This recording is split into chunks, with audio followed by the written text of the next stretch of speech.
ekenekwa gị Igbo ndị ọma njem ọnụ asị m nke onye chiri ya zere n'ụbọchị nke tata biko na ọ nwekwana vidio nchọkụ nnene ọ nwere vidio nchọkụ nnene biko cool it down and edit this video.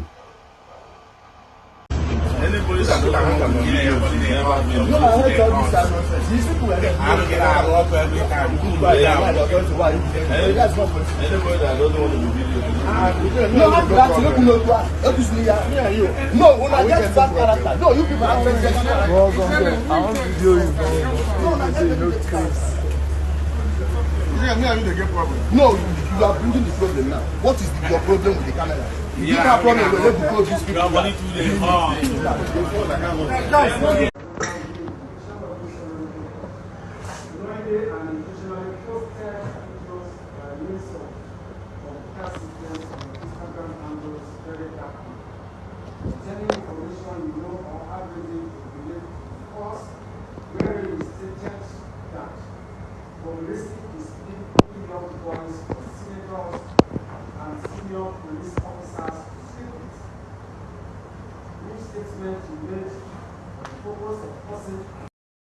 I'm not the next the video. Yes, the first one mgbe Udele nọ na court.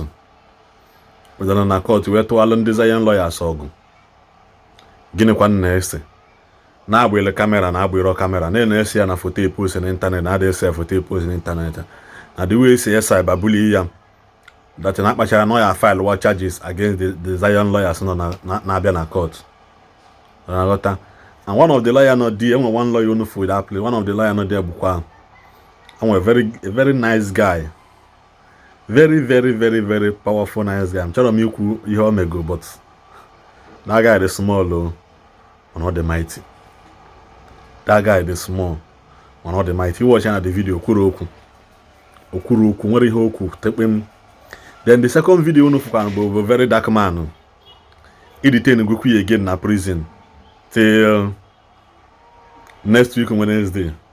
A na-agwa ndị mmadụ wepụ n'ọnụ n'ihe na-gbasara unu. Akwọsị na nweghị prọfesi na alụ na ndụ ya. Akwọsị na onye ọbụla ọfụlụ ya akpali ya, that woman chikwala ya warning. Si na ya wepụ ọnụ na at least mmadụ zie ya ozi ọ ghọtara. O nwere ike ọbịa mee vidio nya si onye ahụ no problem anụghị ihe ikwu. Ọ bụrụ ọzọ ịpụta ya kpalịba kwube si na nwere onye ọbụla. Every man has his own altar like you always say. Mana na-enwe altar karịrị altar. Onye nwekwa ya bụ mmadụ mekata like this. Onye fụla agbaja na nke dibịa. Because o mana altar dị ebe ahụ karịrị nke onye fụkwara eme ma na-emetara ihe efu agbaba chọọchị. Because na gịnị mere na-enwe altar karịrị gịnị altar. Mana bịa na-ekwu na every man with his own altar. Ihe ọbụla onye fụ onye wele because this time around na ihe onye chọka ka o wee isi ya wee bulu. But back to the kokostiko okonji ndị maka ya wee bịa na tata bụ nke gịnị nke Udele. Ka akụkọ si wee kọọ n'elu na court tata.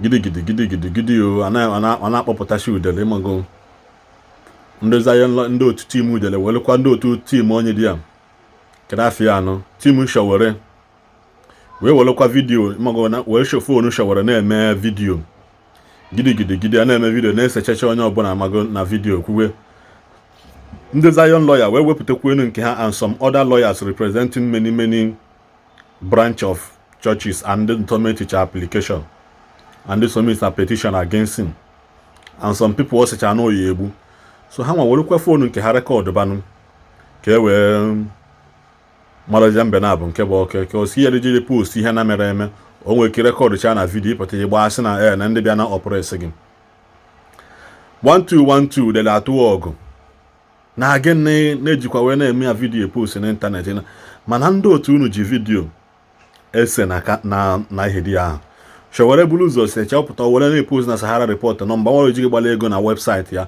2 ojighị gbala ego na social media ya 3 ojighị gbala ego na X ya bin Twitter ojighị gbala ego na Instagram ya ojighị gbala ego na Facebook ya ego ya na n'isi gị karịrị ego no spend wee bịala gị datin just because of that 1 minute video ahụ mee.